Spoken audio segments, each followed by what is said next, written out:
is up, YouTube? My Cowboys family here, bringing you guys the latest update on our very own Dallas Cowboys, and of course, as always, thank you so much for joining us here tonight. Take a second, hit like, subscribe, hit that notification bell, follow us on all social media at MyCowboysFamily, and of course, hop in the Discord. Link for that's in the description box down below. You know it, guys, a new week, but unfortunately, of course, no Cowboys in the Super Bowl in the big game here. As we know, we are watching from the couch as the Chiefs and Niners get ready. There's some interesting comments brought today by the guy at the bottom middle of your screen wearing the NFL patch there, and Roger Goodell.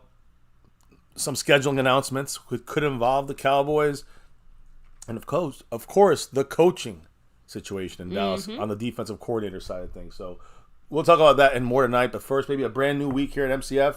We got to shout out those that make it right. That's on the right. Nightly, and now in this case, the weekly winners representing the boards.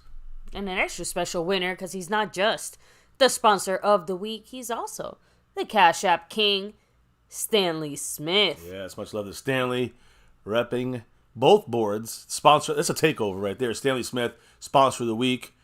First time for him, by the way, and also Stanley Smith, the Cash App King. He's done that multiple times. Much love to him. Appreciate him. You see Marco Seppian. Always appreciate the man Marco Seppian from Hawaii. A big mahalo to him, of course. Yeah, hell and yeah. Speaking of representation, the gifted membership king. Yes, Jason Renfro. With the one on it. That's all he needed last week to take over that spot. So Marco Seppian, Stanley Smith on both boards. Jason Renfro on the gifting membership. Appreciate all you guys. Now, gifting membership it's a brand new week, so no one's on there. And when it comes to the Cash App side, usually we get a little head start, but no, this week, nobody on the board so far. But on the overall board and other drops, you had a pre-stream drop from Dwayne Broussard, who jumps into second place. Last night after the stream, Jason Renfro dropped $1 holler and a Go Cowboys. So those two were, super chats. What did Dwayne Broussard say, baby? Go Cowboys. Hell yeah. And also, memberships. You can jump into membership on your own. You can get gifted memberships or whoever. You can gift memberships once you're in the membership side of things. But Smokey, yes, much love to Smokey, New York Smoke. He's back in that navy blue crew, so I appreciate you repping that star. Even though he's not a Cowboy fan, repping that star over everything here at the MCF family headquarters. So much love to Smokey. He is currently actually in first place on the overall board. In first place, Smokey. In second place, Dwayne Broussard, Jason Renfro, and third on the overall board. That's how we're kicking off the week, guys. Just like that. So, can't do this without you guys. And again, like I said, super chats, membership, gifting memberships, the thanks button. But there's 4 of the ways you can challenge the crown that Stanley Smith currently holds down.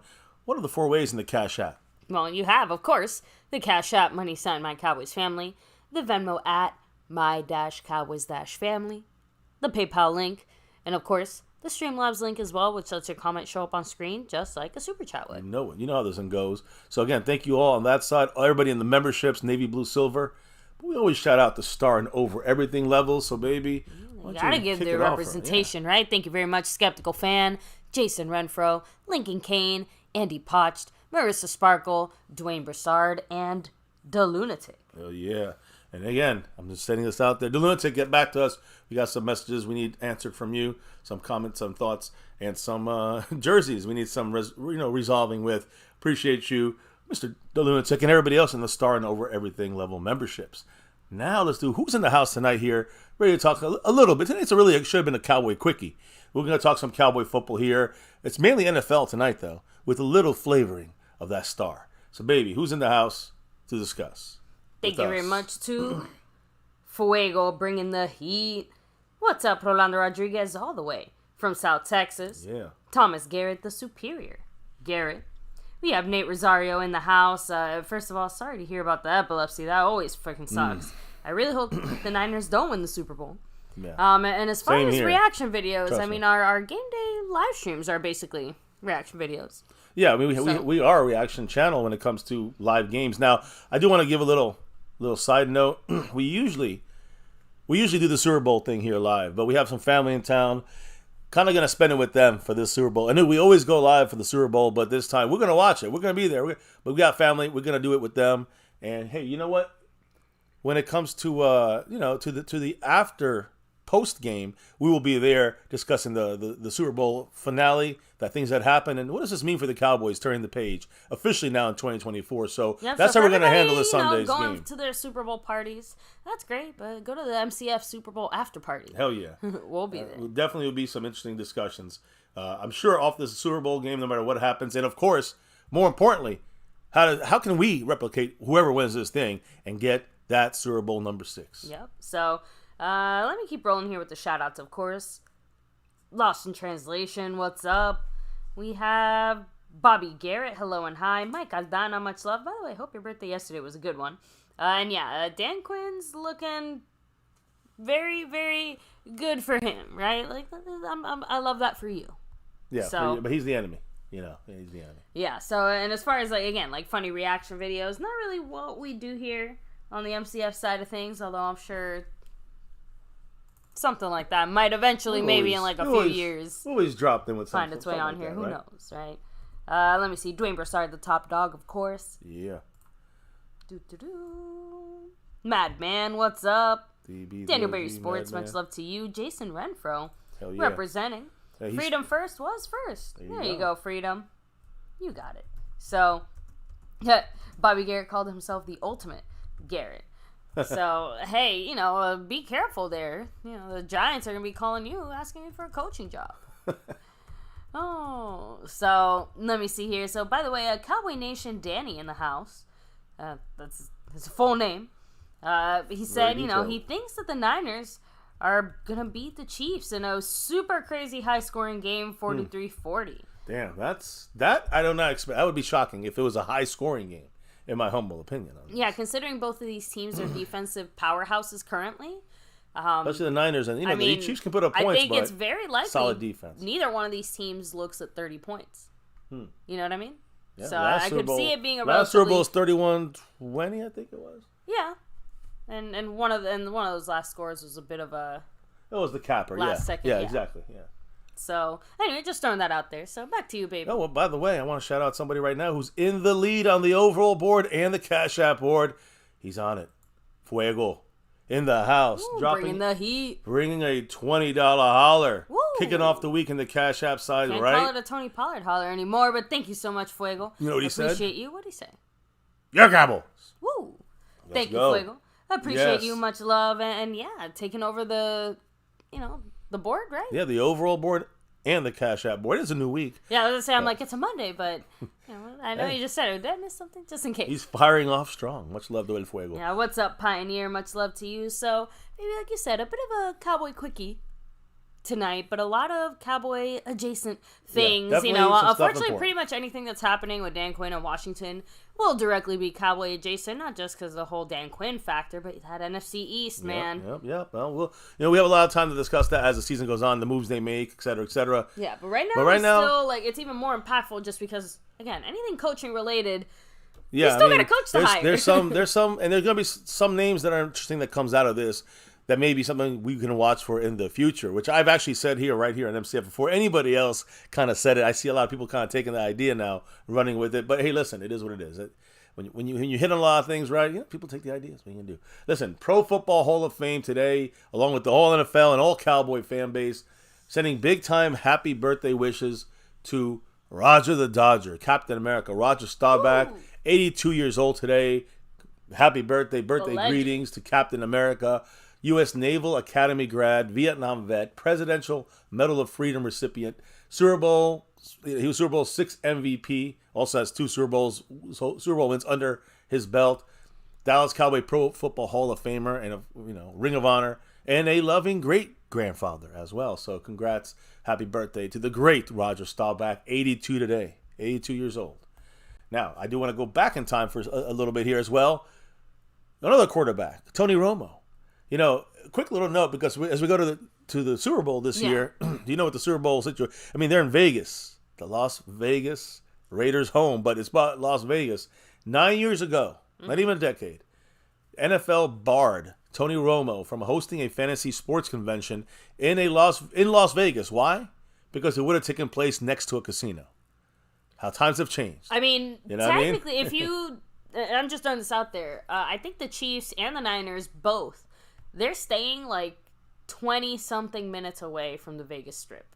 They're like Keep them away in from the very betting. nice fancy hotels. We didn't skimp on the luxury or whatever, but yeah, a big part of the reason is let's try to get these players as secluded as possible. Let's get the temptation away from their backyard. Now, it's technically down the road, so they took as many precautions as they could, I suppose. But yeah, it is kind of funny how quickly things change once you stick a stadium in Vegas and you allow sports betting, and all of a sudden the NFL's just peachy keen. Just gonna say this week, and it's not about the players, it's about the NFL. The NFL is like, no, Tony Romo, you cannot host something that's next to a casino. Now, we're in the middle of a casino. You know what I'm saying? Like the whole festive situation of Las Vegas obviously hosting the Super Bowl. By the way, there was an NFL player, not from the Chiefs or the Niners, but an NFL player, as many NFL players, in Vegas to watch this game and hang out with some buddies, and of course, just join the Super Bowl, right? NFL players. There was an NFL player, unknown who he is, who was in town in Vegas for the Super Bowl, and was attacked by a coyote. What the fuck? Last night at Lake Las Vegas. So we don't know the guy yet. I'm sure he'll come out. I hope he's okay, obviously. But man, that's just. Vegas is kind of crazy out there when you get now you got coyotes attacking you. Be careful now. Yeah, I thought it was just the strippers. Yeah, you got to guard yourself with the strippers. You got to definitely guard yourself against coyotes as well. Now, we did have Roger Goodell speak today. All right, guys, and if you take a look at our wonderful thumbnail that we craft every day just for you guys, you can see Roger Goodell in the middle. That was from today, that photo. I just plastered that NFL logo on him, the shield, but he represents the shield, and he's been almost 20 years, is it, as NFL commissioner? Time flies. So baby, what did he speak on today? He had a big kind of, I don't say press conference, it was a press conference, but today was media day in some ways. They're interviewing the players, the kids interviewing players, and a lot of news sources and outlets interviewing the players from the Super Bowl, Chiefs and the Niners. So that was going on today, coaches. But Roger Goodell kind of started it off, right? And so he started off talking about this Super Bowl, which, of course, people talk about Taylor Swift.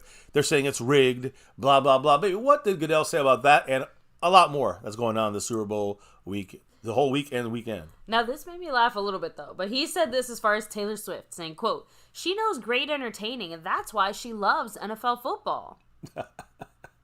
That's almost playing into the scripting thing. I think she has her mind on a different set of balls, Goodell. Ooh. Just throwing that out there. The NFL part's the adjacent. So, anyway, Goodell obviously spoke on the whole scripted thing, saying, I'm not that good a scripter.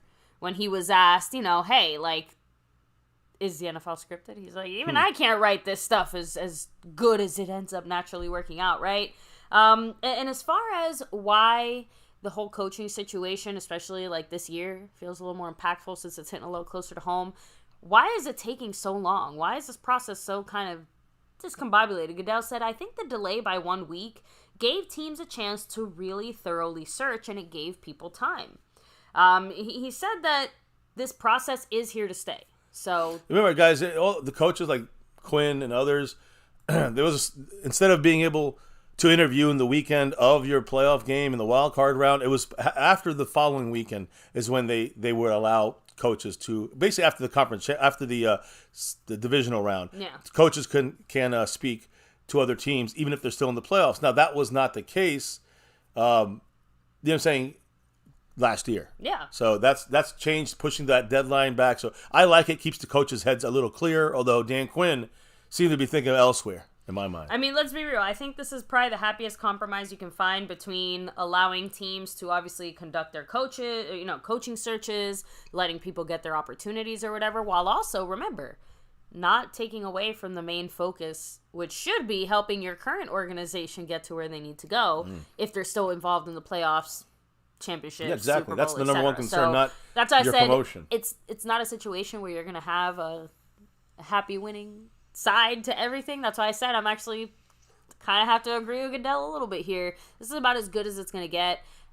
I am imagining that the only people maybe upset by some of this is, again, the further down the line you make it, the much harder it is for you to get one of the more quality coaches that might still be available. Yeah. So if you really like a guy, you might be throwing bucket loads of money at him or doing other things to keep him in the building. Yeah. Interesting. Anyway, yeah, a lot of different things. By the way, speaking of coaches, Bill Belichick, not going to see him this year. I mean, what's going on with him? What did Goodell say about Bill Belichick not coaching this year? He's got style. He's got no. He said, "I think he'll be missed, but I have a feeling he'll still be around the game." Yeah, I mean, Goodell also spoke very loudly about his respect also for Belichick.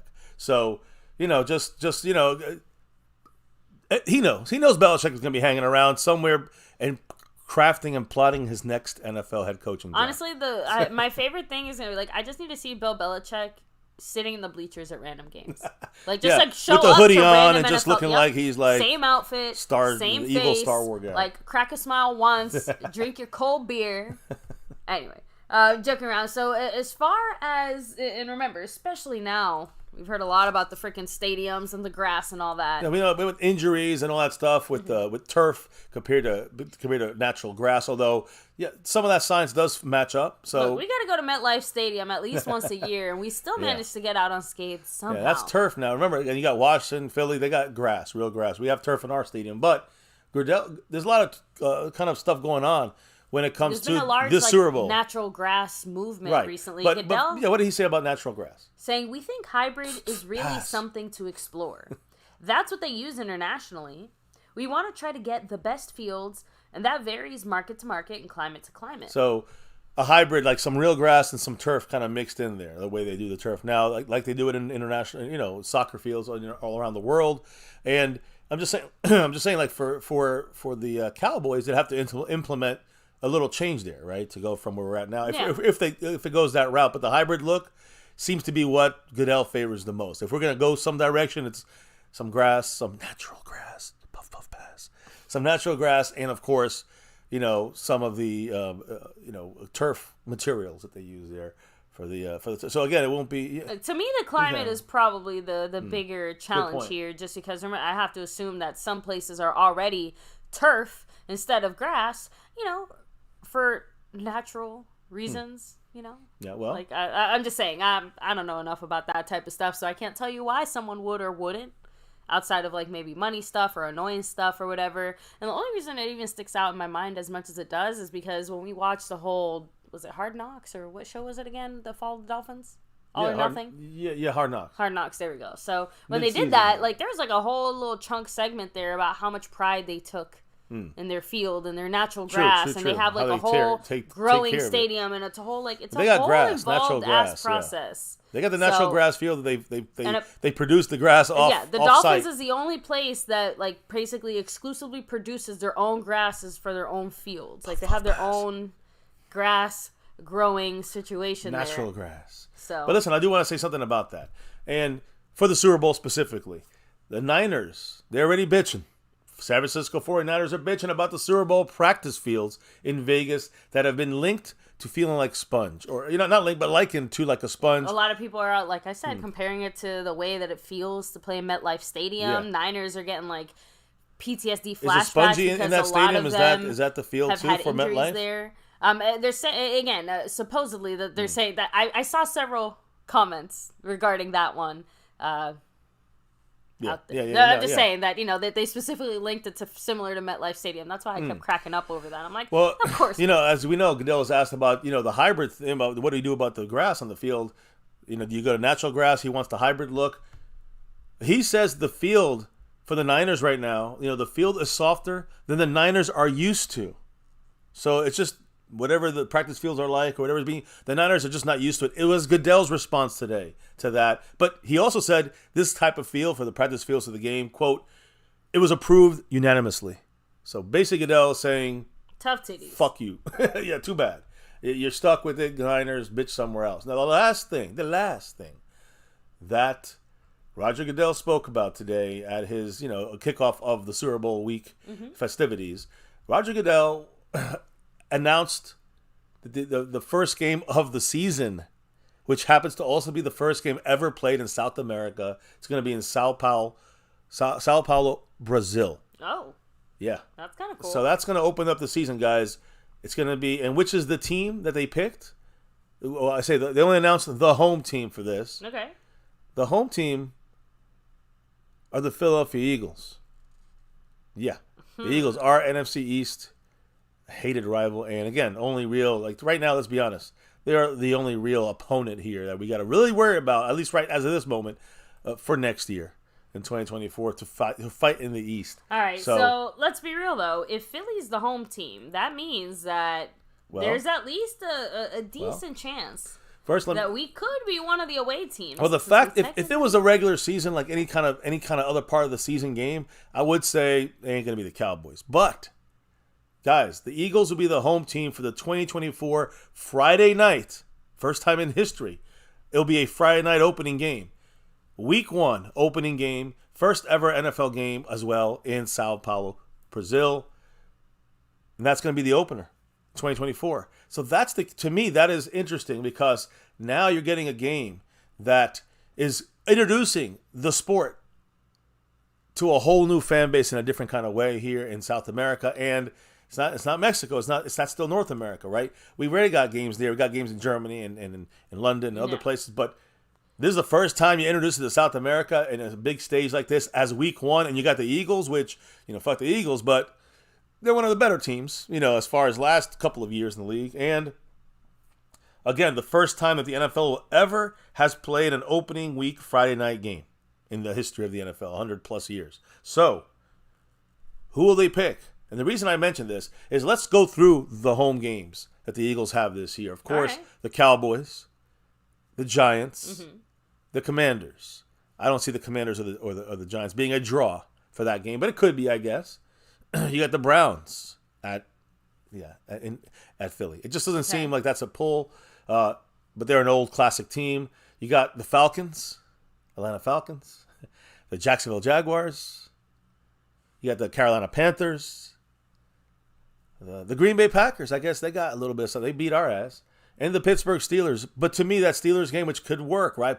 Battle of PA, that's going to be saved for PA. It's not going to go. That's not like necessarily one you're going to be like drop your glass and run to watch Steelers and Philly battling PA for the state in Brazil. It just makes no sense. Now, so I will what do you throw think? out there. Yeah. I think there's still a solid chance it could be an AFC team.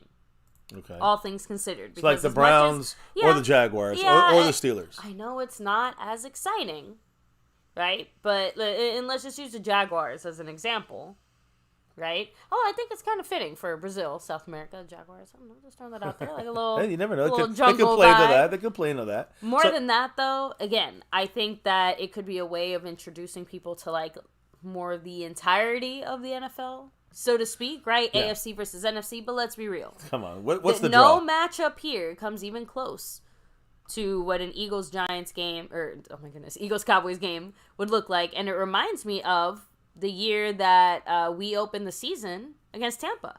In the sense that before in that lead up, like, oh, Tom Brady, with the Bucks, like, oh my goodness, what game could it possibly be? We basically knew for 3 months in advance it was going to be the Cowboys because it was the biggest matchup that Tampa had as far as like it's a big to kick kickoff. things off, And kicking it off now would be against the Eagles. And let me just explain something.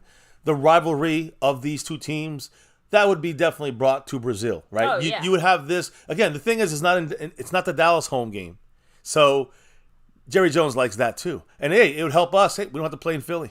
I guess that's kind of advantageous. But we'd be playing in Brazil to kick off the season. By the way, interesting note: if the Eagles are the team and the Niners and Chiefs are not one of the road teams in Philly, there's not going to be the first time in a bunch of years that the opening game is not the Super Bowl champion. Yeah, that was the other thing that kind of the Eagles ain't the Super Bowl champion. caught me off guard because when I heard the Eagles, I was just like, oh. Yeah. But I'm assuming that a bigger part of that is just because of the whole promotional international thing. And like, that's it my probably thing. has to be a little more set in stone. And that's my thing, though. The fact that that everything's got to be a little earlier, and whatever the reason they picked the Eagles, they had something in their mind, the NFL, to bring the rivalry and that they star. Chosen any team. To they me, specifically chose the Eagles for a reason. To me, it's not just the Eagles; it's the team they're playing, which is the draw, and I do believe there's a good chance it could be the Cowboys. And I'm just saying, and I want to say is this too. This is a great kickoff. They'll be hyping the rivalry. I know they won't get it, but at least there'll be a passion there that they know it's leading up to this game, and everybody will know about it. This is the way you're introducing South America to the NFL.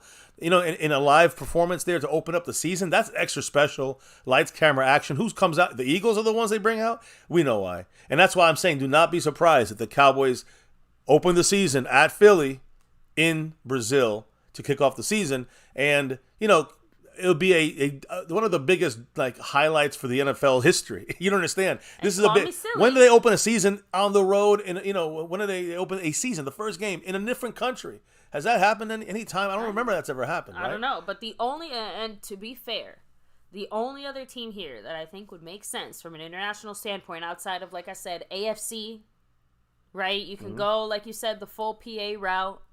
I don't think seems so, strange, but you right? can. It I seems think you to do go that the Jaguars if you want to, like I said, go the AFC route before a better matchup, a better game.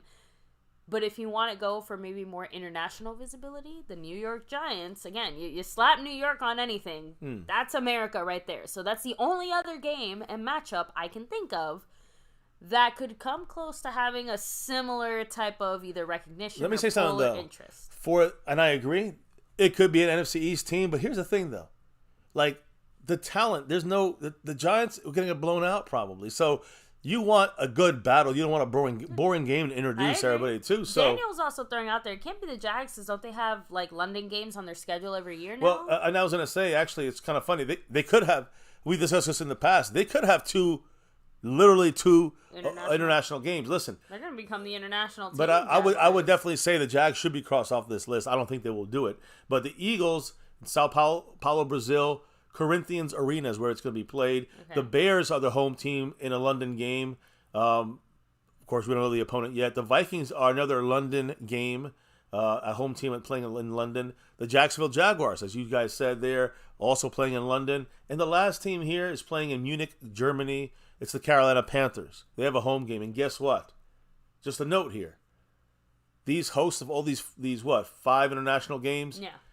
Only the Cowboys are on the road only against the Eagles and the Panthers. Okay. So it could be that, I don't know if the Panthers want to lose all that money that they would get in getting the Cowboy fan base going out there, but the Jaguars did it, right? Especially with the South kind of aspect to it, in the sense of the Southern teams, let's be real, it's a little more Dallas representation in a few of them. Yeah, I mean, it's not, this would not be up to Jerry Jones. He's the road team, but I'm sure he has input. Trust me, and I'm sure Goodell and all them are listening closely. It still seems very likely, all things considered, especially with the bigger international push and the fact that the last time we were international was that London game against the Jaguars. Yeah, I think the Cowboys are long overdue for an overseas trip. If you're gonna look at one of those overseas games, I think it's gonna. I would bet more money on this one being the joint choice. If the Cowboys gonna win a game, only because it's the Eagles, it's hard to deny that kicking off the season to beat their ass wouldn't be a wonderful thing to do, especially it would. On a nice little Brazil vacation. I'm just saying that would be the opening game of the season. That's a big deal. So again, first Friday game, first time ever in South America. They want to make it a competitive, interesting opening game. They don't want to give rings out there. That's why they didn't pick a Super Bowl team. But they purposely picked this as a big deal. They purposely picked Brazil to open the season. That's why I think the Cowboys do not be a surprise, Cowboy family, that the Cowboys are the ones playing in, against at Philly, but it's going to be at actually Brazil. Little baby conspiracy hat theory time, and then I'll pass things off back to you. But with Jerry being, pushing the World Cup, pushing all the soccer stuff and everything else. Hey, Brazil likes soccer. So, no, I'm just trying to say that, World Cup 2026, just the type of so recognition the Giants, for the Giants, Stadium, but MetLife, being a place where you MetLife has the final, though, remember. That's the Giants. You might have called that. Jerry will continue to remind us. But my point is that it feels like the NFC East is very much being primed for, a big South American push here. Just throwing that out there. Mm-hmm. So the Cowboys are less than South America's team. So are you trying to imply that the Eagles are South America's team then? No, that's Bobby? definitely not it. In which case, we were agreed with he forgets that the Cowboys are the Earth's team, the world's team. Brandon James, what's up? And hey, Cowboys versus Philly. Could Week be. 1. Could be. Very likely. I don't want to spread the news like it's going to be it, but again, as of right now, likely. It definitely has a good chance. It's not like in the past years where it's like, nah, there's no way. Raul also throwing out there, it would be an advantage for us we'd avoid having to go to, Lincoln Financial. Field. Yeah, Lincoln Financial Field. Again, their home crowd will be avoided. Now, the other thing is with the Eagles want to agree to that, and they probably want the Cowboys in their home. That's an important game. They can't risk that. So similar to everything else, though, it's not like they get that much of a choice. They get some, though. They get some. I know Jerry has sometimes denied opportunities for that. And I know, but the NFL has to balance, again, the desires of the team versus what's best for the NFL. Yeah. And at some point or another, that's why I said, it seems very unlikely with 2 games up on the road for the Cowboys that we don't end up traveling to one of them internationally this year. Yeah. And Germany has, I think we played there once in the NFL. And I think South America will be the first time, obviously. So these will be big games. Cowboys, a star in the helmet. Everyone knows the Dallas Cowboys. I don't care if you're in South America. I don't care if you're in Germany, Europe, Africa, Asia. You know the Dallas Cowboys. You just know, oh, yeah, that's that American football team. That's all you know about I will say, we have run into Cowboy fans everywhere we go, regardless of where we're at. So at this point, I just need to say, I guess we got to go to Antarctica and ask some penguins some questions. Yeah, they're doing know. Over there. They're repping that star. So I just wanted to say something real quick when it comes to our players. I guess you could say awards. This week we talked about the Super Bowl week. They have the ESPN awards for, we'll see who the MVP is, Offensive Player of the Year, Defensive Player of the Year, Rookie of the Year in offense, Rookie of the Year in defense, Coach of the Year, et cetera, et cetera. All that shit. I don't really care about it. Only award I want to see us get is that Super Bowl, baby. That's all I want. But a guy who is, going to get, looks like he's going to get at least one award here is Dak Prescott, the FedEx Air Player of the Year. There's hours left to vote in this. All right, I'd say about 12 hours to go, more or less. And right now, you got Tua Tagovailoa with 21% of the vote, Brock Purdy with 36% of the vote, and Dak Prescott with 43% of the vote. A commanding, right now lead. I would say, with a 7% lead with 40,000 votes already cast and 12 hours to go, less than 12 hours. Dak's going to be the FedEx Air Player. They have a ground player as a running back. And that's good. Congrats to him. Whatever. I mean, his numbers, 4,516 yards and 36 passing touchdowns. Brock Purdy only has 4,200, almost 43, and 31 passing touchdowns. Tua, a couple, a little more yardage-wise, 4,600 plus, but 29 passing touchdowns. Dak is winning this one here. Congrats to him. That will not be on the awards night, though. That's just the FedEx celebration there. Got it. So, we got Jason Renfro with the first, I guess you could say, in-stream drop through the Super Chat tonight. Much love to Jason Renfro with the dollar holler. And, I'm going to guess, your Cowboys. Oh, how'd you know? I know. Thank you, love. Jason. I appreciate you, of By course, the way, always. that takes Mark down to 63 points. He's knee-deep in that yellow right now, at yellow level. He's mellow yellow. Mellow yellow, baby. Almost in the orange. So good thing there isn't snow in Hawaii, or I'd be asking way more questions right now. So as we kind of get, I'm going to say towards the end of this thing, we can have some discussion afterwards real quick to kind of wrap it up. It's a quickie. But I do want to, of course, update everybody on the Cowboys and their coaching situation. And when it comes to a coach situation, I'm talking about head coach or offensive situation yet. Talk about a defensive coordinator, which we know we're still in the pursuit for. One of the guys we discussed a couple days ago as an option for the Cowboys, his name is Shane Bowen, defensive coordinator for the Tennessee Titans. Today, and there's been other moves and other signings on offensive and defensive coordinators. Nothing that's relative to the Cowboys except this, which was a name I had on my list. Not to definitely sign. I definitely would not have liked it. But the Titans defensive coordinator, Shane Bowen, is now a New York Giants defensive coordinator, guys. So, again, Giants are hiring Shane Bowen as their defensive coordinator, and they are lining up talks with Titans staffers who worked under him to come over to the Giants. So they're basically pulling all those run-stopping Tennessee Titan kind of coaches and bringing them to New York, seeing what they can do. After Wink Martindale, you see him on the bottom right, is still not visiting Dallas, and he's still floating around out there as an option for teams. Can't. I mean, hey, it is what it is, but it is still slightly disappointing to me to see NFC East teams making what I would even consider moves that make them better. I think we can just leave it at that, right? I think that's a very general statement regardless of who's doing the what. So, and how good Clark Kent, again, so many crazy-ass teams and schedules. That's why we went over the game specifically. And basically it did come down to It's looking very much like some kind of NFC East matchup because I'm still leaning, like I said, Cowboys-Giants.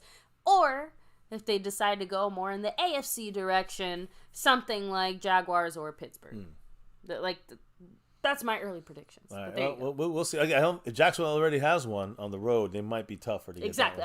So more like Pittsburgh. I'm including them in general, just because we still don't necessarily know how it'll break down or how to go. Well, we know they definitely have one international game. I know, but you still, never count out the NFL maybe deciding to drag their, because remember, it's a road game for them. So the other international game is a home game. It's not like they're forcing them to go on the road when they should be at home twice. A lot of these teams that lose like home revenue or a little bit on this, they got to make sure they can make it back. And again, they might be able to make more on the road sometimes than at home. Although Jacksonville, they're doing better, so of course they got a little more love from the fans. Yeah, and like I said, Jaguars might have a vested interest in trying to become like one of the more darling international teams. Hey, just because smart. they've traveled so much. Like, that'd be smart. Shit, if I'm in England, guess what team you can consistently see pretty much every year or two. That's an untouched untapped base market. So, but we have the base worldwide. You know how it goes. Course. Us Cowboys, we're all about that. Base. That base. So I even hear you. And even outside of that, just super random though. But lots of Brazilians here in Florida. Yeah. So again, not the craziest thing here. Yeah. A lot of fans. If we're talking Brazil specifically. There's a little crossover, right? Like you said, World Cup 2026, nine games are going to be in AT&T Stadium or Dallas Stadium at that time. Yeah. So just saying, like the crossover is real there between the soccer love and the NFL football, American football love, right? So we'll see what happens. No surprise coming from the Big D, considering leading again the way with Jerry. the large Hispanic population that obviously helps, push a lot of that love. Speaking of Big D, though.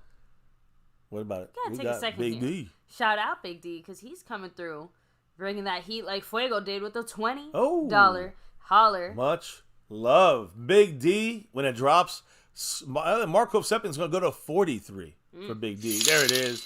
Bang. A Tony Pollard. Currently still Tony Pollard holler. Until March 17th or something like that. Much Big love. D had to say. Here, let me hear it. Loud and proud. Say it again, MCF. Yeah, Cowboys. You know it. Much love, brother. Appreciate you, Big D. Who, by the way, technically a tie, but because remember, tiebreaker is Cash App. Yes. Mr. Fuego still has the tiebreaker lead in first place. Big D, basically anything away from jumping in front.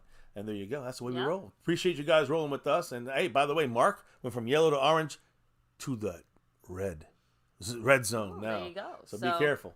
And hey, even Pioneers throwing out there for sure. We, as in, his Spurs, right? Saying we own the NBA, South American NBA market. True, so true. We're not saying it's going to be like the world's biggest market, but you got to start somewhere. And if the NFL is pushing this now, again, whoever gets their foot in the door first tends to have some really good luck. You know who's going to try? Jerry Holmes. Oh, no, he's ready to go. Oh, all right. So let's bring the talk a little closer to home from these international waters. Yeah, let's get back home and just talk about formerly Dan Quinn of the Cowboys, now with Washington Commanders. I do have to, again, this includes our search here for a coach as we're kind of wrapping it up. But listen to this, guys. The new Commanders head coach, Dan Quinn, said Eric Bieniemy, offensive coordinator, which, guys, if you remember last week, I spoke about this. Or I guess you could say, last week technically, but it was literally a week ago, like last Monday. I said Eric Bieniemy, when he gets fired, and he will be, or let go in Washington, maybe he corrals their partners up with Bill Belichick. And then they go in the future, maybe come to a tag team situation here in Dallas. I'm just saying that could be a future dream of mine, but the first step has happened, and Eric Bieniemy will not return to the Washington staff officially. Remember, they just hired Cliff Kingsbury, and he's now their offensive coordinator. So Dan Quinn said he met with Eric Bieniemy and said, quote, "We're not going to work together here, but I respect him and wish him nothing but the best," end quote. Man, it just doesn't sound nobody seems very positive whenever they say the name Eric Bieniemy. It just doesn't sound. I'm telling you, something about this man, like the way that things ended for him in Kansas City, the way that things have gone for him since, like I almost am starting to feel bad for him. I'm not lying. Yeah, I mean, almost, not quite. Though. you know we do here. But listen, here's the thing. Dan Quinn had a press conference today, and he talked about Eric Bieniemy not being here at all. Like he's not even been an assistant or like that. He's now a free agent in the coaching waters. And I still think he's a damn good offensive coordinator. We shall see what happens. Hey, you never know. Do we need to keep Schottenheimer right now? Is he that important? Because Bieniemy can do some interesting creative stuff, and also he's very good at running the ball. Like, that's another very good skill he has as an offensive coordinator. They might not like him. Who gives a fuck? I'm just saying I want to see this guy. I would like to see him here in Dallas, see what he can do under McCarthy, with McCarthy. Overpowering McCarthy, maybe. I'm just saying I would like to see what Eric Bieniemy can do before somebody else snatches him up. Now, that's our offensive coordinator side, and that's what's going on in Washington. A lot of flip-flopping here because, Rivera's coming to interview tomorrow. But point here is, guys, is Dan Quinn, Bieniemy's out. He's not in any shape. He's fired, basically. He'll be around. But what about our former pass game coordinator and buddy of Dan Quinn, Joe Witt Jr., who we know yesterday was officially hired by Washington. Yeah, he made his choice. He's going to Washington as their defensive coordinator. So the big question is who's coaching, coaching-wise. We're going to do a McCarthy thing where he takes over the offense over there. Does Dan Quinn coach the defense? And according to him, he said, quote, "I'll coach the entire team. Joe Witt Jr. will call defensive plays for the Commanders." So he's given those. Basically, the way he ran our defense when Quinn was out. That's 1-2 times. Joe Witt's job now. So Joe Witt now is full reign there. Of course, he'll always have a little guidance from Dan Quinn if needed, but he feels good going there. They got $73 million in cap space. They're going to try to make some moves. And Quinn's the head coach. I hope he provides some guidance. I mean, you see Joe Witt at the bottom left. He now is there, not in blue anymore. Both these guys are in red, unfortunately. And you might see Rivera going in blue. Who knows? I hope not. But I do want to make one more comment about Joe Witt Jr. I'll take Dan Quinn off the screen here in a minute. But Joe Witt Jr., he's going to D.C. He went to Washington, D.C. to be the D.C. coming out of D.C., right, to Dallas Cowboys. But his dream, Joe Witt Jr.'s dream, was being the defensive coordinator of the Dallas Cowboys.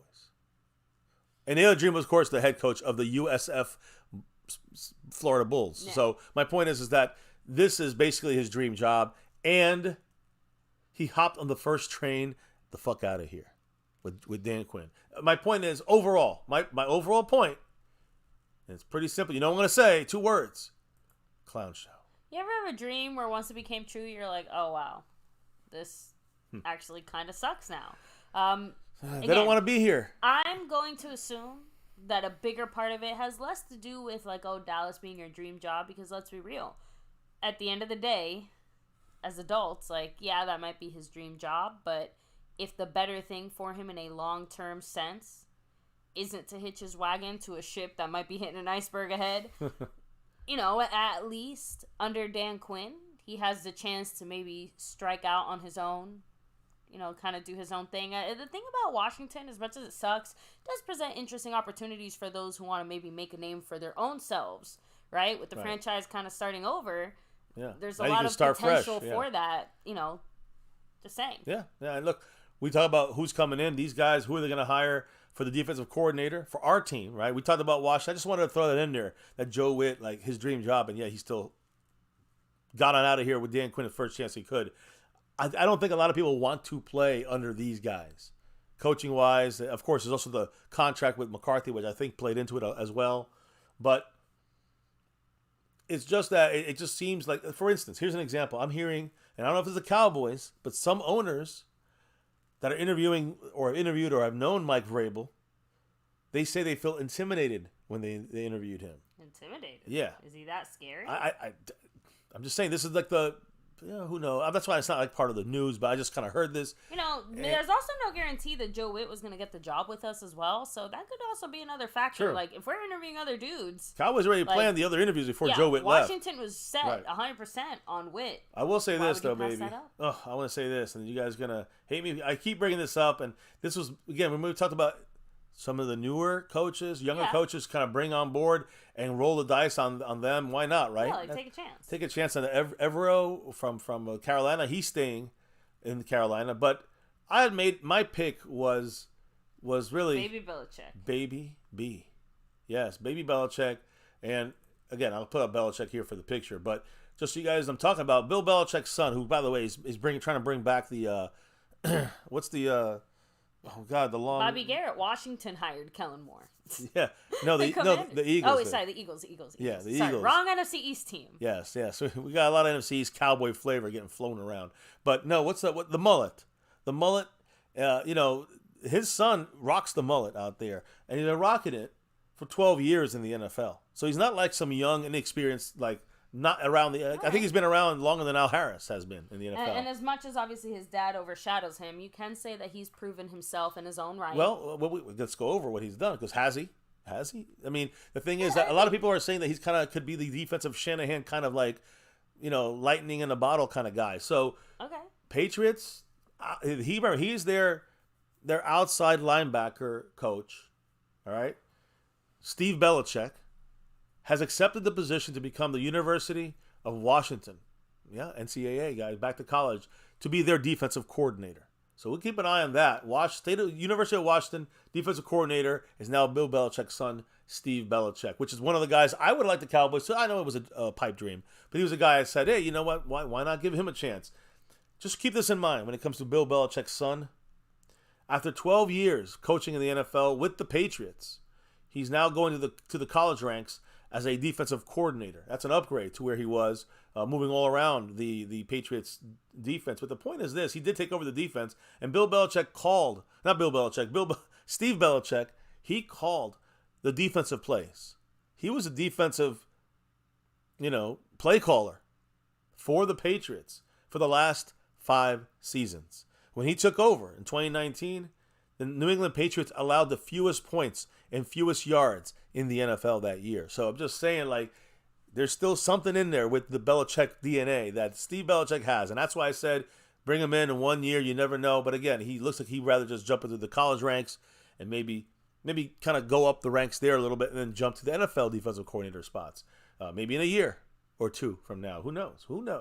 But Belichick, you never know. He might be coming to Dallas, like I said in the past, when it comes to the Joneses' friendship with him. But my number one, my top option, for the realistic and maybe best option for the Cowboys, is at the upper right of your screen.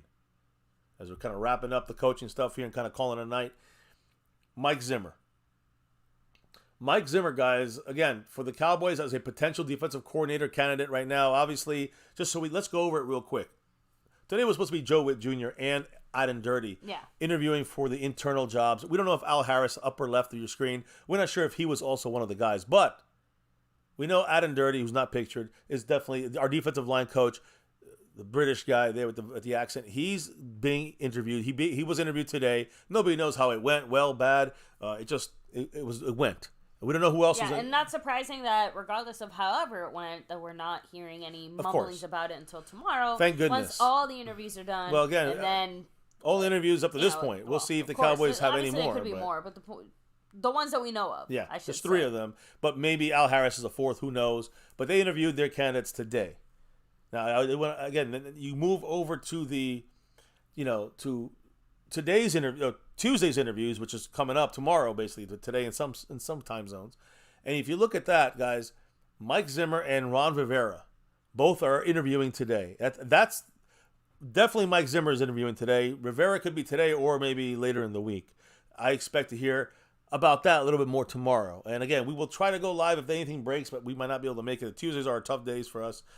So just keep that in mind, guys. But we will, if there's any breaking stuff like this, that's, a signing, and we sign one of these defensive guys, coordinators for our Cowboys, we'll definitely get at least a short out there, something out there, a video, a quickie, something like that to discuss or get the news out there for you guys. But point is, how does Mike Zimmer, who, again, to me, we've talked about how he's very good. He's like second best against the current NFL coaches out there when it comes to the defending the Kyle Shanahan scheme or coaching tree, passing wise. He is the second best out there.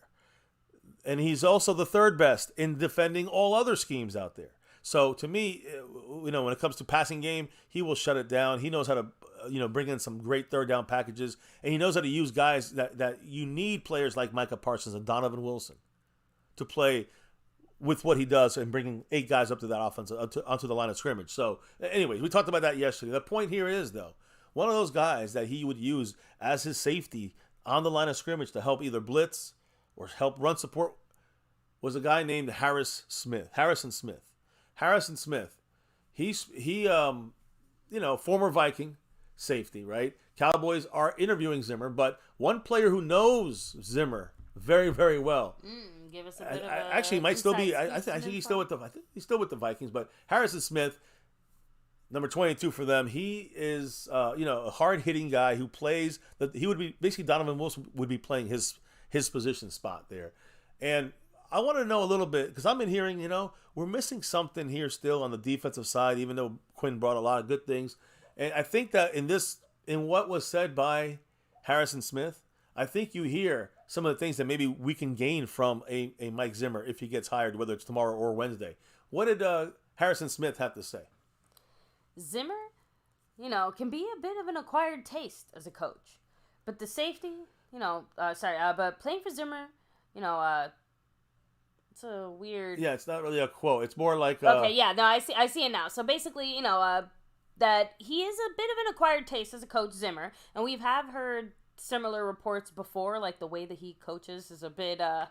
you either love it or you hate it type of thing, this right? is basically paraphrasing what Harrison Smith said. Yeah, but saying that basically his football ignorance was exposed once he started working with Zimmer, because Zimmer knows quite a bit of football and broadened his understanding of defensive football outside of just like, hey, this is my job and my responsibility. It's like, this is how the defense in its entirety. So every piece knows what they're doing. Yeah.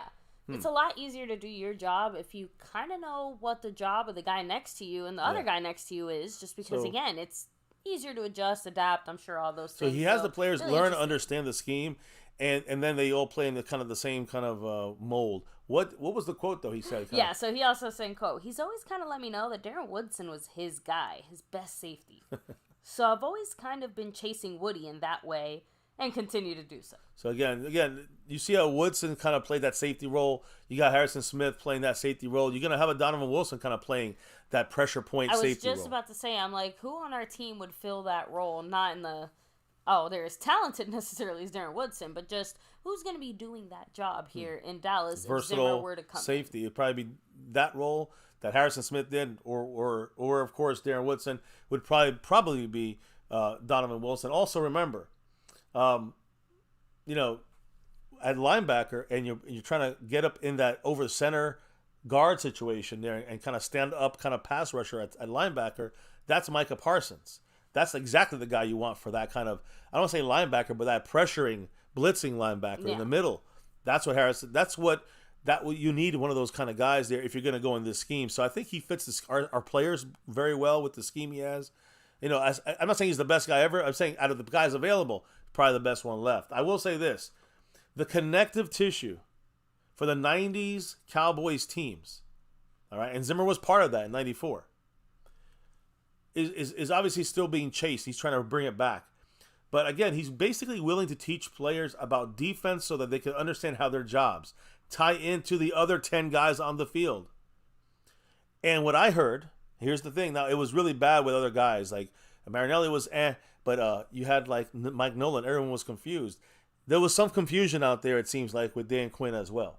It's one of the things that was kind of missing sometimes is everyone was kind of playing together, but it wasn't consistent enough. Yeah, let's maybe call it almost a communication error. Yeah, but just based on the various factors. And lack of consistency. They would have a game that would be flowing together great with Quinn's calls, and then the next game they're all over the place. And then Quinn changed it up in the playoffs for some reason, inexplicably, against the Packers, and we blew that game to shit. They didn't know what they were doing, the players, because the scheme was horrible. So the point is, that's what we probably need now. You know what I'm saying? In a sense of, and that's one thing that Mike Zimmer is fantastic at. So maybe we're close to that, but he should bring us home on defense when it comes to everybody understanding everybody else's jobs, which makes the defense work like a well-oiled machine, like one living, breathing organism. And that's what our defense hopefully will be. If Mike Zimmer is the guy, if it's Ron Rivera, Wink Martindale, somebody else, who fucking knows? Aiden Dirty, I don't know. But that's my hope. I'm knocking on wood.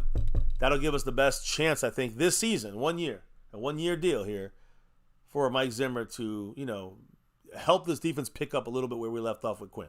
Maybe bring it up a little better, because when you look at the way, his numbers are, again, second best against Shanahan coordinators and coaching tree, and third best against all of the NFL team schemes when it comes to Zimmer and the passing defense.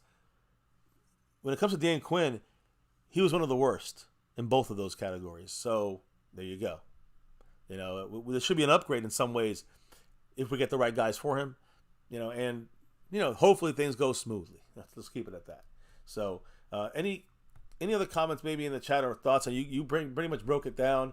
That's pretty much it for tonight. I mean, we could sit here and go through free agents and of our own. Like Tony Pollard, Gilmore, Armstrong, Tyron Smith, Biotish, Curse, Jordan Lewis, Dante Fowler, Neville Gallimore, Hankins, Goodwin, Idoga, and others. We could talk about how to save money here on MCF tonight when it comes to salary cap casualties. You want to get rid of DeMarcus Lawrence? You get $10 million for him. You can get 9.5 for Gallup. You can get 8 for Brandon Cooks. Leighton Vander Esch, $2.5 million. Cooper Rush, almost $2.5 million. Brian Anger, $3 million. Chauncey Golston, Nashawn Wright, you get about $2 million each. And then you got, you make deals on the contracts with the players that you have already. Extensions, whether it's Dak, CeeDee Lamb, Micah Parsons. All you're going to do is create more cap room for the Cowboys. And, we're at $20 million over, but if we do all those moves, guys, we'll be $40 million under or more. So we would be able to make that all-in move that, Jerry Jones brags about. So, that's kind of, we'll see. Because the all-in move would be, getting guys out there like, to me, Devin White, Lavonte David, a linebacker from the Tampa Bay Buccaneers who are great run stoppers, interior, inside linebackers. That's where I would put some money in. I will put some money at cornerback, whether you go all out and get Jalen Johnson from the Bears in free agency, or get back Gilmore for a little cheaper, right? That's another option there. I always say get some interior defensive linemen, but guys like Chris Jones and Christian Wilkins, too expensive. Matabuki, he's kind of an edge, kind of interior 3-tech guy. I want a run stopper. I want an overall run stopper. So that's other questions we got to see out there. A couple $1 million for 2 or 3 run stopping interior guys would be a great investment in free agency. And offensively, I mean, can you throw a receiver in there? I can draft them. I don't know. Offensive lineman, draft. Tight ends, we got enough. Quarterback, we're good. Running back. Derrick Henry's like about $4.5 million right now, according to Sports Track up there. So, to me, these are things the Cowboys got to look at here going into the season. You want to go all in, get that money, push it forward, open up some space this year, pay some players that fit your missing positions, your missing places. Help Mike Zimmer out, help McCarthy out, help your offense and your defense out, the players around them, and let's get some guys that actually are upgrades from the guys we're losing in free agency. So. Anyways, I just want to break it down, baby. Oh, why don't you break it down? Who's in the house as we get the final shout-outs and the good nights and the final comments and such. Of course. We got Bruce, got the toxic juice, much love. Yeah. He's saying Jerry only goes all in when he's putting salt on that McGriddle. That's very all in. Oh, boy. That was a good one, Bruce. Raul in the house saying we definitely need linebackers. Yeah, and at this point, like I said, whether it's through free agency or draft, it has to be... Or both. Once again, readdressed, even though we've pretty much addressed it every year for, the last 6 years now. But, yeah. Always changing. Yeah. Gotta reevaluate. So, Double R, much love to you. Salute to you and yours as well. So... Bad Intentions saying, this is as far as our coach search, saying, he's the second best still unemployed guy, okay? Basically, that's what it comes down to. Which did get a laugh out of me. Xavier Hidalgo said, this year sucks. Not looking forward to this season. I'm over the loss already, but, it's... Right now, it's not exactly the exciting time of the season, right? Where we're talking about making coaching moves, not necessarily even player acquisitions or anything. So, I think more of the excitement will probably come the closer to the draft and stuff we get. That's just me. Yeah, I agree. So, Pioneer saying, reputable coaches with options want nothing to do with us. Daniel Park saying, Bieniemy would bring a much-needed modern West Coast. And that's the thing. I think that he would be great to bring him with, specifically, Mike McCarthy. And, whether it's this year, and it helps the run game as well, but it's this year or a combo move with Belichick next year, I think that's something you got to look at. It'd be nice. I personally have no problem letting Schottenheimer either go or demoting him to, running back assistant coach or something. I don't know what the fuck to say. Assistant to the assistant. I don't know. Right. Let me keep going here. We have Juan Carlos, Pioneer, Daniel Park, Xavier Hidalgo, Bobby Garrett, Thomas Garrett. As well, of course. The OG. Yeah. Bruce got the Toxic Juice, Pioneer, Superior Jason gang. Kojak, Jason Renfro, Yeah. Big D, Mike Aldana.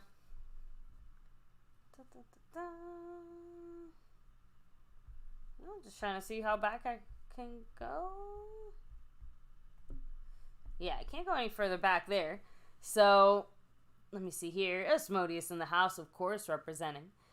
But yeah, at least on my side, yeah. I think that's everybody here. As far as my side, I got to shout out everybody who dropped the love, jumped in the membership, whatever. However, we appreciate it, guys. We truly do here on the nightly. We're an hour show tonight. It's a quickie tonight, like I said. But Smokey, he's in second place right now on the overall board. He's in the navy blue crew back in there. Much love to you, brother. Appreciate it. We got Jason Renfro with the $2 $1 hollers. He's bringing up the bottom of the pile right now. But you know Jason always comes back strong. You got Dwayne Broussard in third place. He dropped 4. A DAC drop, as we call it here. And then we have in second place Big D.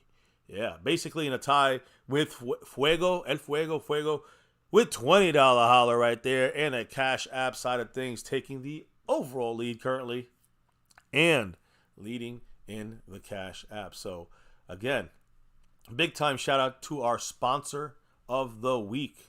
And you guys know him because he's also the Cash App king. That's right. The great Stanley Smith. Stanley Smith, yes. Yes, much love to him. He's got a takeover going down.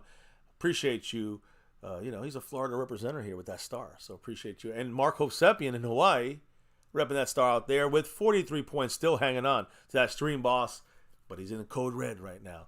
As far as the membership, Jason Renfro, I told you he's on this board all the time somehow. He's our gifting membership champion, the king there. So appreciate you, Jason Renfro. He dropped that 1 on it. That's all he needed. It was the 1 point win there. Nobody in the lead, nobody on that board this week when it comes to the gifting membership side. When it comes to the Cash App side and the overall board, like I said. Oh, not him, not Jason. But Fuego currently is in first place on both, of course, the Cash App board, but also that's the tiebreaker. That's why he's currently in first place by a hair over Big D in the place to be. So appreciate you guys. Thank you all. And everybody in the house here in the chat. I know we shouted everybody out already, but baby, why do we do this here on MCF every single night? I think it has to do with that navy blue. You know it. That silver too. And that star over everything. Win, lose, or draw, good, bad, or ugly. Here, we always rep that star over everything, baby. And hey, 6.5 years and beyond right here on YouTube on this little corner. With our little channel here, almost 31K. We're like 100 away. Thank you all for rocking with us here and the support, the love, and the discussions you guys bring. So, baby, never forget the number one thing here, now, and forever. As always, go Cowboys. Let us get that 6, please, and beyond. Definitely before the Niners. Come on, let's do it. Now, guys, thank you for dropping the knowledge in the chat literally all night long, keeping it going, rolling. Cannot do these discussions without your thoughts on our team. Also, the drops of love from above. Truly appreciate your guys' love and support on that side of the board. Appreciate you guys. Truly do. As we clock out and drop out for the night, relock and reload. We have a new week already. And tomorrow, probably no show. But Wednesday, we'll be back at it, guys. Giving you the updates on the coaching situation for the Cowboys and other things, as we always do. As Super Bowl week rolls on. Baby, before we can officially drop out of here for the night, tell everybody what we got to do. We gotta drop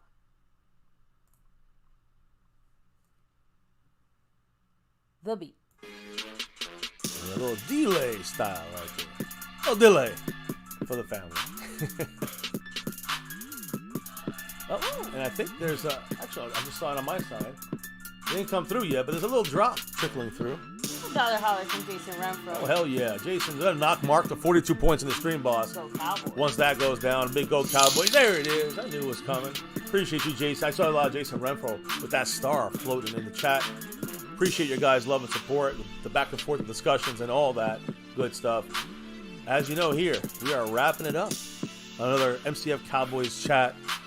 Yes, and yes, these three, mainly the Joneses there. Steven running the show with Jerry right behind him. And Mike McCarthy holding on for dear life. Got to figure out the defensive coordinator. And also, the Goodell conversation. Yeah, he kind of took front and center today in the football world, so to speak. speak. So check that out if you haven't yet. Leave your comments down below. And right here on MCF, you know what it's about. That navy blue, that silver too, that beautiful star over everything. Never ever forget the #1 thing right here. My Cowboys family. Much love to all of you that make this thing go round and round. Don't forget to hit that like for the stream, that like button, that thumbs up. Hit that subscription button if you're not yet subscribed, and let's keep it going to 31K and beyond. And of course, hit that notification bell. Set it to all videos so you know we're going to drop that live stream or a video as well, guys. Follow us on all social media at My Cowboys Family. Have a great night. Stay safe. We'll see you back here at the very latest Wednesday. Peace. And never, ever dare forget, Go Cowboys!